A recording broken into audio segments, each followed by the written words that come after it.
Дождот го одлага прскањето на оризите. Досега кај најмалку половина од нивите заштитата требаше да биде завршена.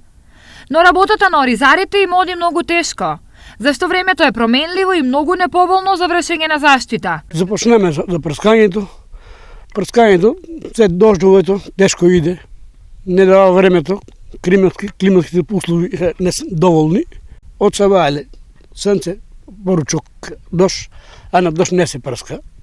Знаеме од тоа дека ако додека препаратите не делуваат на дожд. Вообичаено, првото прскање на оризите се врши за насадот да се заштити од штетниците кои најмногу ги има. Ќе ги штедиме од просо, од лис, од кндра, тие што ги имаме ние. Арнама, ако ни одбегат оризите, да бидат поголеми, дупли трошкови ќе створиме, многу ќе дадеме трошкови, а нема да успее прскањето. Третирањето со препарати земјоделците ги чини од 2 до 3.000 денари по декар.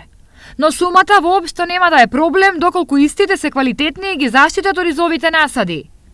Изминативе години голем дел од земјоделците реагираа на квалитетот на препаратите, па наместо македонски тие се почесто се одлучуваат за увозни. Ние препарати имаме тука од нашата држава, Македонија, имаме турски препарати од Турција. Турските се поевтини препарати и обарнаме на турските зијаме повечко. И тураме поголема, појака доза, поевтини испаѓа.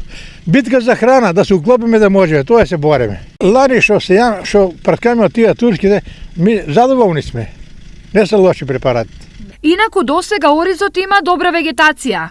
Доколку времето се подобри и успеат оризот да го заштитат навреме, оризарите ќе може да се надеваат на година многу поуспешно од минатите, барем во делот народот.